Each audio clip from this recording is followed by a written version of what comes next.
Hey everybody, welcome to the channel, True Crime Stories.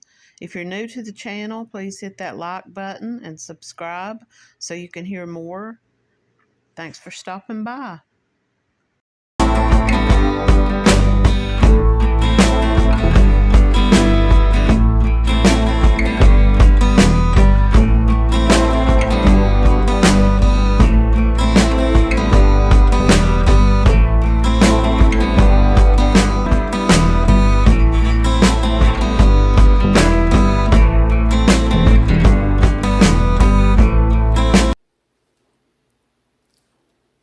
December 8th, 2010, a hunter found a skull off of Pecan Valley Road around the area of Nashville, Tennessee. It was about 30 yards from the road, and it was determined by the authorities that examined the skull that this was the skull of a white male around age 20. Now, in 1998, a young black man by the name of Marcus Rutledge had gone missing from Nashville, Tennessee. He had gone missing in June of 1998. The skull was found in December of 2010, so roughly 12 years later. I don't know what led them to conclude that this was the skull of a white male, but this is what that they concluded. There were no other remains found. They searched the area. They could find no clothing, no other bones. In February of this year, 2025, Othram Labs and forensic testing determined that this skull belonged to Marcus Rutledge, a young black man who had gone missing, like I said, in June of 1998. Police do suspect foul play, but there was no known cause of death. There was no damage to the skull to lead them to believe that he had died from a gunshot to the head or any type of trauma to the head. So whatever led to his death is still unknown. His family had been searching for him for years, and they now have some closure, and they still don't have the answers of did he die when he went missing, or had he been alive for some years. I don't know if they were able to determine how long the skull had been, how long the person had been deceased based on just the skull. But they now know that this was Marcus Rutledge. And I had just recently done a video about him around Christmas. I'll post a link to that in this at the end of this video. But I just wanted to bring that update to everyone. This is from Claremore, Oklahoma. This was dated 2024. It's been nearly 50 years since Linda Sue Davis disappeared from the Orbit Lounge where she worked in Claremore, Oklahoma. Investigators with the Claremore Police Department said various tips, leads, and suspects have surfaced over the past few decades, but they've all been cleared. Initially, Davis was considered a missing person until her car was found in downtown Oklahoma City with some disturbing evidence inside. Oklahoma City police detectives got involved because blood was in the car, and in the trunk they found clothing that they thought belonged to Miss Davis that was covered in stab wounds and blood. Police told the news that specific blood evidence took the investigation to a whole new direction. Enough blood in the trunk where they knew it was awfully serious and likely consistent with a homicide. Her body has never been found, and so we have an amount of physical evidence consistent with a murder, and investigators touched base with everybody that they could. But they could come up with no solid leads. Police said at the time of her disappearance, Davis had 2 small children and a family that cared about her. Someone had the ability to take her and her car all the way to Oklahoma City. We don't know where she was abducted from. We know that she left the Orbit Lounge at the end of her shift. Because investigators have been involved over the years, Singer said there's not much to go on. Now, Singer, this is the police detective that was investigating this. John Singer, a Claremore, Oklahoma investigator. Linda Sue Davis was around 5 feet 7 inches tall and around 200 pounds. She was 29 years old and a white female. She had light brown hair and green eyes, and she had a scar on her stomach. She was last seen wearing black pants and a blouse of unknown color. There was one shoe found at the crime scene, but the other shoe was missing, and it doesn't describe the shoe in this article. Linda Sue Davis was last seen January 7th, 1976. She was in the company of an unidentified white male at Don's Club at 1:30 a.m. Now, it said that she left the Orbit Lounge after her shift. I don't know if this is the same club or if she left work and went to this club and then was seen with a man. I don't know if it was the same place. She vanished without a trace and has never been heard from again. 2 days later, her car was discovered abandoned in the 400 block of Northwest Oklahoma City. A witness reported seeing a man park the car and walk away the day before. In the trunk of the car, authorities found her purse, which contained her driver's license, some prescription medication, makeup, and some receipts and other things that women might carry in their purse. Along with her purse, they found a corduroy coat. It was stained with blood and was punctured by about 20 stab marks. Blood was found inside the car, on the fender, and in the trunk. Additionally, one of Linda's brown shoes was found in a bush several days later. Linda was divorced and a mother to young children. Now, here's where this case kind of takes a turn for the listener. Linda had been scheduled to testify in an assault case involving Roland Corky Sanders. Sanders had been charged with pointing a deadly weapon at an officer in the summer of 1975. Linda was a witness to the incident. After her disappearance, Sanders pleaded guilty to the deadly weapon case and received a 2-year deferred sentence. Linda had been employed at Orbit's Lounge and had handed over her receipts to her boss the day before she disappeared. When she handed her receipts, this is like a waitress at the end of the night, they tally up, all the bar tabs, and she expressed concerns about someone following her. She believed that someone had been following her, and she was worried about this, and she had told this to her boss that night. Speculation about Linda's fate includes the possibility that she could have entered the witness protection program, or that she became the victim of a serial killer. Well,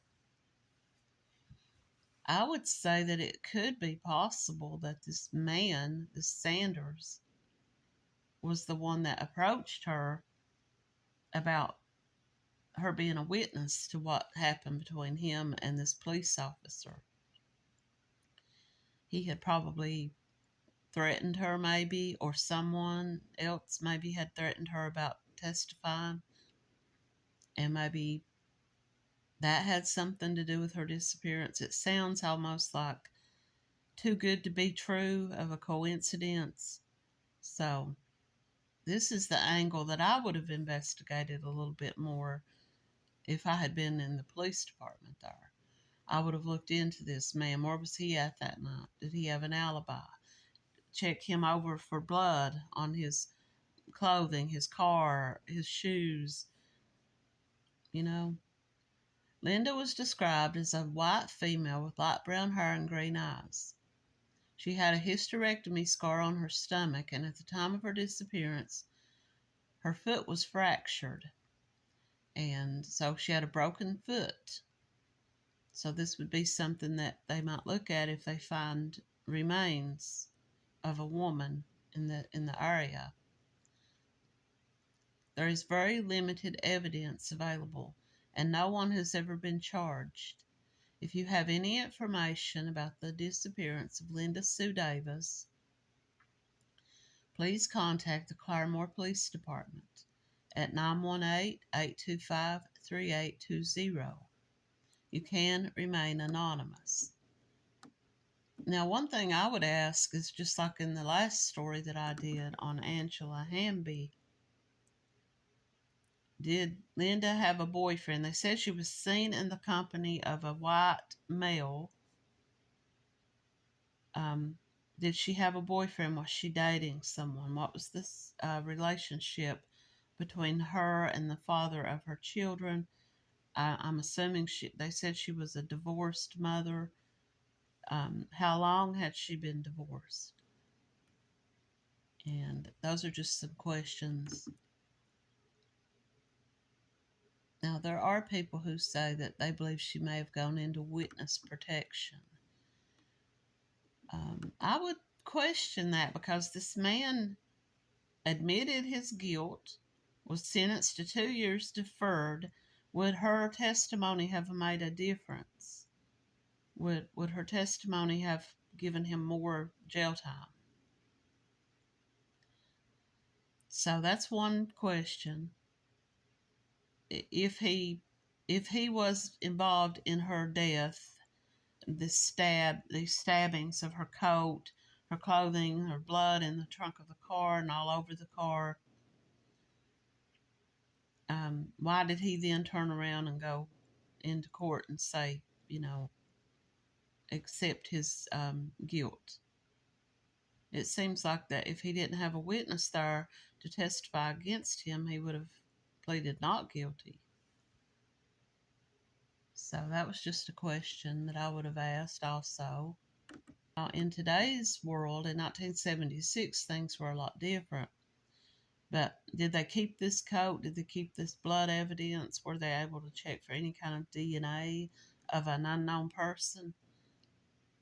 And today they could, if they found any other type of DNA in the car, which they never found her body, but was there any male DNA found on the coat, on her purse? And could they run that maybe through CODIS? But the other story that I was searching for this morning, and I just could not find anything. The young victim was from Hamilton County, Tennessee. There's some newspaper articles, so we know that this case was covered. And I'm just going to read what I have here. This was from a woman who posted this on this Facebook page. Please share this post. This was my aunt, Angie Woody Smith. She was an extraordinary young woman whose life was tragically cut short when I was just a little girl. She was murdered, but her memory remains. She had a profound impact on my life. She babysat me while my parents worked, and she was such a blessing. She attended Kirkland High School and grew up in the East Lake community in the 1970s. Okay. She had just gotten married to a man named Bobby Roosevelt a few months before her tragic death. Her remains were found in Roswell, Georgia, in a wooded area behind Ed's Butcher Block. If anyone has any information, no matter how small it may be, please let me know. I understand that anyone involved in her murder may no longer be alive, but it would bring closure to us. Her life mattered. She didn't get to attend any of my events as I grew up. She didn't get to meet my children. And that's really all there was. There were some photographs of her. I'll look through those. There are some old newspaper articles. I'll read from those. I don't know what the date is on this. Georgia Crime Lab officials positively identified the skeletal remains of a young woman found in Roswell. 17-year-old Mary Angela Smith of Dodds Avenue in Chattanooga, Tennessee. Police say the young woman had been missing since July 11th. We don't have any suspects right now, the police chief said, but we do believe that this was foul play. The remains were discovered in a wooded area when an elderly man picking up aluminum cans on an isolated street off of Chickamauga Avenue spotted a skull. According to the police chief, police first began to suspect the remains might be those of Mrs. Smith after the young woman's mother contacted them after learning about the discovery of a body. The remains were positively identified when crime lab officials compared x-rays on her teeth to her dental records. Police say Miss Smith, the former Mary Angela Woody, had been married for about 2 months when she disappeared. While the investigation into the woman's death continues, Georgia Crime Lab officials in Atlanta are now trying to determine how she died. I couldn't find a whole lot more about her. There was a $1,000 reward at the time of this publication of this newspaper, which I think probably was around the time of her discovery. Due to the condition of the body, a ruling on the cause of death was impossible. I left a comment on the Facebook page where this story was posted, and I let the person know who posted this story that this was their relative. I let them know that I was planning on making this video and asked them if they wanted to contact me with any information. I left my email address. I asked them if they wanted to reach out to me, but the page that posted it left a comment back to me telling me that it was considered an ongoing investigation, that there was information that they couldn't release. I really wasn't wanting anything to, any information to do with the police investigation, which I understand is private. I just wanted a little bit more information on the person, the woman herself, her relationship with her husband, if anyone suspected him. And I did read one comment that there were suspects, but there was nothing else posted on the internet that I could find. And if I overlooked something and someone else knows where that information's available at, let me know. I will go look at it. So as of right now, that was all I was able to provide about this story. This person may reach out to me later. They may have seen my post and reach out to my Facebook page, Let's Talk True Crime. For any of you who haven't followed my Facebook page yet, that is the name of it, and you're more than welcome to follow. Those links to my YouTube video on the Facebook page, and occasionally I share stories that I find online along this same theme, missing persons, unsolved cases. But I just wanted to provide that information. I found this woman's story on Uncovered. Erin Marie Gilbert. Now, this was posted in 2024. Erin Marie Gilbert was new to Alaska. Before moving there in the summer of 1994 to be with her sister Stephanie, she had lived in San Francisco and Everett, Washington.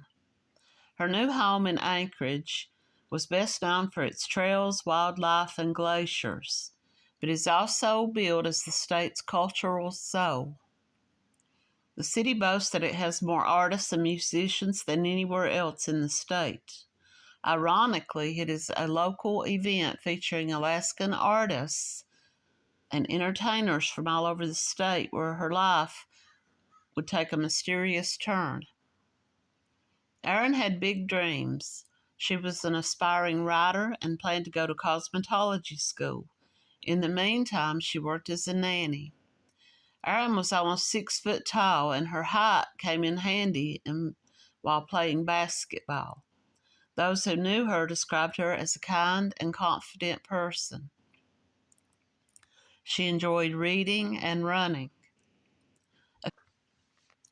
A few days before her disappearance in late June of 1995, Erin went to a bar called Chilkoot Charlie's. Now, this was a popular bar among the local people there, and it's known officially as Coots.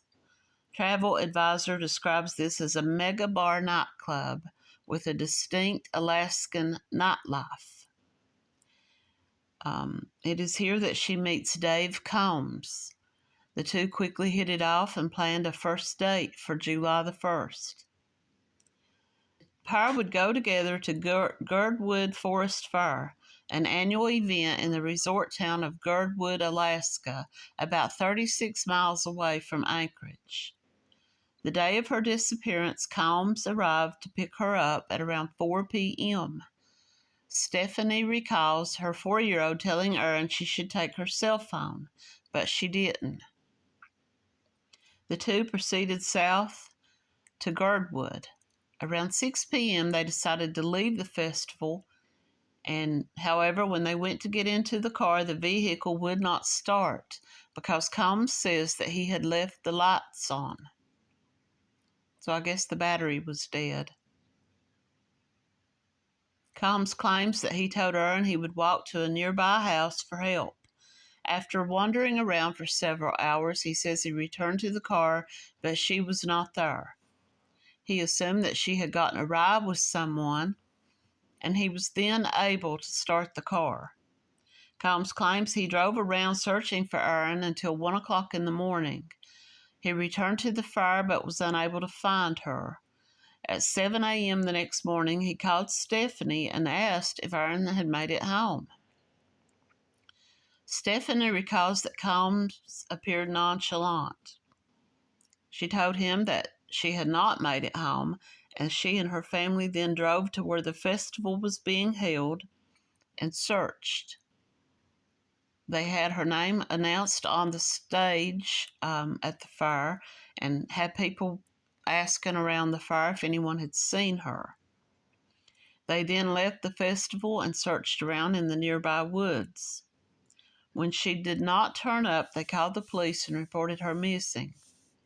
An extensive search involving dogs and helicopters found no sign of her. Her family believes she met with foul play and is deceased. She went missing July the 1st, 1995. She was 24 at the time. She was a white female with brown hair, and she was 5 feet 11 inches tall and about 150 pounds. Erin Marie Gilbert, born May 4th, 1971, disappeared July 1st, 1995. She was an American woman who vanished while attending a Girdwood Forest Fair in Alaska. At the time she disappeared, she was on a first date with a man named David Combs, who she had met only a few days earlier in a local Anchorage bar. She was last seen at the beer garden at approximately 6 p.m. that night at the fair. Despite search efforts by her family and Alaska State Troopers, no traces of her have ever been found. Her case received renewed interest in 2017. At the time, she was known to have been wearing a black leather jacket, a black and white shirt, mountain boots, and black jeans. And it goes on to tell the same story that he told, that he left her there at the car and went to find help to get the car started. Now, he says he told her that he was going to a nearby friend's house to get help, but he was unable to locate this friend's residence. Now, this would have helped him out, his alibi, had this friend's home actually been there and had he actually gone there. Because you would think that had he actually known someone who lived nearby there, and did he give the police this person's name, and was there actually a person who lived in that community, in that neighborhood, by that name? But now later developments. In 2017, Police Lieutenant Randy McPherson commented publicly on the case. We don't know for sure what happened, if this was foul play or not. We just don't know. We don't have any witnesses, and we don't have any remains or a crime scene. We don't have much of anything, he said. But if somebody knows something, there is a $35,000 reward offered for information. Combs refused to speak to the press when he was contacted. Now, there is a podcast here called Alaska Unsolved, and in 2020, her case was profiled on the podcast The Vanished. And that's really all that there was on her.